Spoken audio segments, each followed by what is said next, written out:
ang mga handog sa pista ng pagpapatunog ng mga trompeta. Ika-29 na kabanata. Sa unang araw ng ika-7 buwan, huwag kayong magtatrabaho. Sa halip magtipon kayo para sumamba sa Panginoon. Sa araw na iyon ay patunugin ninyo ang mga trompeta. Pagkatapos mag-alay kayo ng mga handog na sinusunog, na ang mabangong samyo nito ay makalulugod sa Panginoon. Isang batang toro, isang lalaking tupa, at 7 batang tupa na isang taong gulang. Kailangang walang kapintasan ng lahat ng mga ito. Sa paghahandog ninyo ng mga ito, samahan ninyo ito ng mga handog bilang pagpaparangal sa Panginoon. Magandang klaseng harina na hinaluan ng langis ang ihalo ninyo. 6 na kilo sa bawat batang toro, 4 na kilo para sa lalaking tupa, at 2 kilo sa bawat batang tupa. Maghandog din kayo ng isang lalaking kambing bilang handog sa paglilinis, para mapatawad ang inyong mga kasalanan. Ihandog ninyo ito bukod pa sa buwanan at pang-araw-araw na mga handog na sinusunog, na may kasamang handog bilang pagpaparangal sa Panginoon, at mga handog na inumin.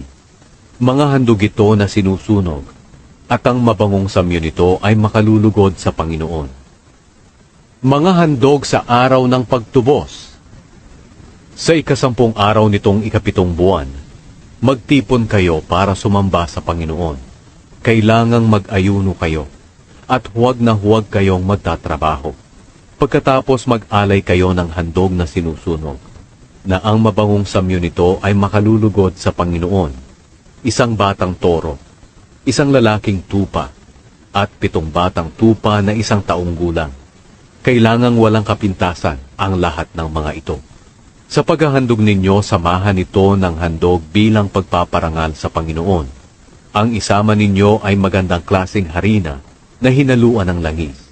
6 na kilo sa bawat batang toro, 4 na kilo sa bawat lalaking tupa, at 2 kilo sa bawat batang tupa. Maghandog din kayo ng isang lalaking kambing bilang handog sa paglilinis. Bukod sa isa pang handog sa paglilinis, para sa kapatawaran ng inyong kasalanan, at sa pang-araw-araw na handog na sinusunog, na may kasamang handog bilang pagpaparangal sa Panginoon, at sa handog na inumin.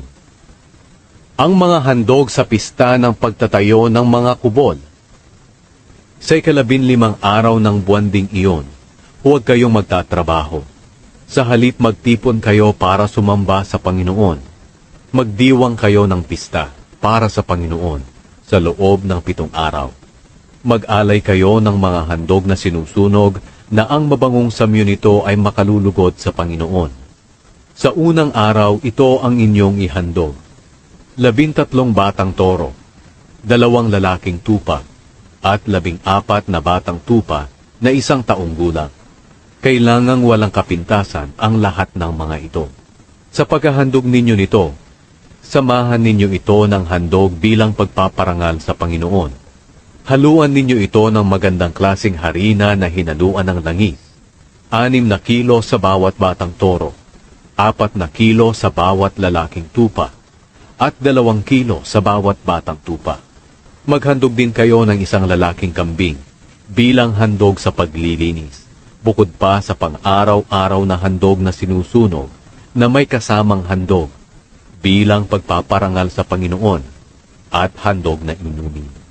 Sa ika-2 araw, ito ang inyong ihandog. 12 batang toro, 2 lalaking tupa, at 14 na batang tupa na isang taong gulang. Kailangang walang kapintasan ang lahat ng mga ito. Sa paghahandog ninyo nito, samahan ninyo ito ng tamang dami ng handog bilang pagpaparangal sa Panginoon, at handog na inumin. Maghandog din kayo ng isang lalaking kambing bilang handog sa paglilinis. Bukod pa sa pang-araw-araw na handog na sinusunog, na may kasamang handog bilang pagpaparangal sa Panginoon, at handog na inumin.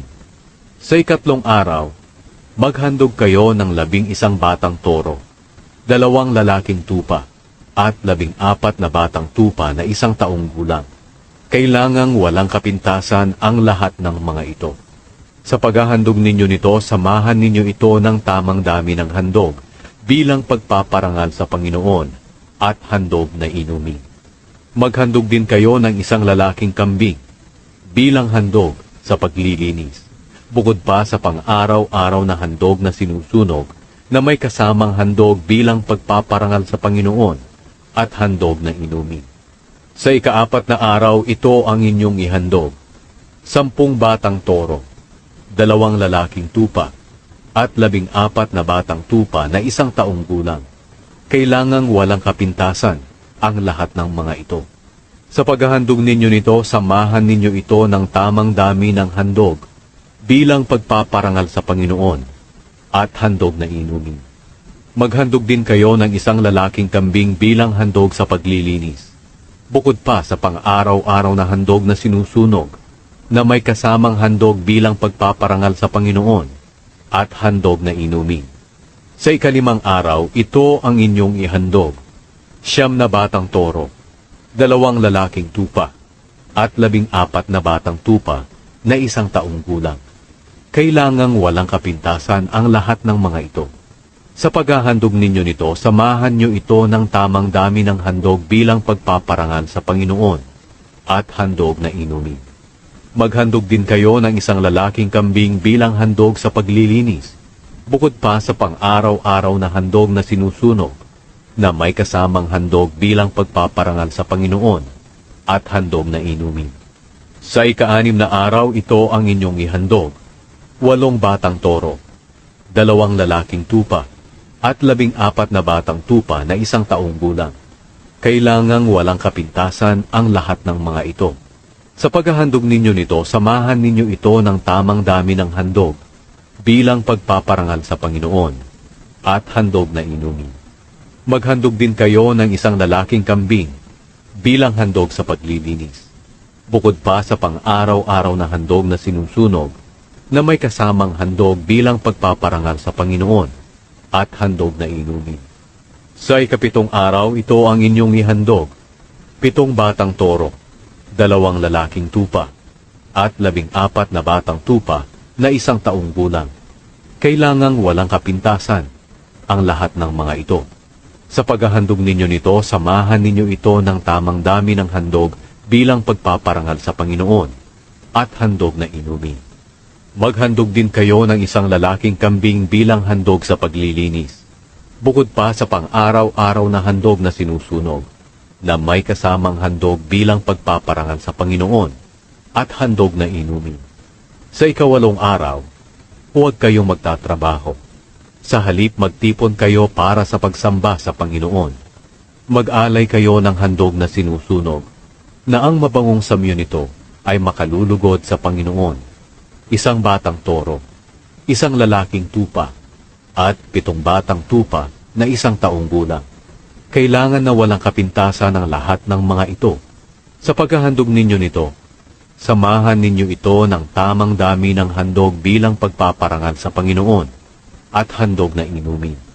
Maghandog din kayo ng 1 lalaking kambing bilang handog sa paglilinis, bukod pa sa pang-araw-araw na handog na sinusunog na may kasamang handog bilang pagpaparangal sa Panginoon at handog na inumin.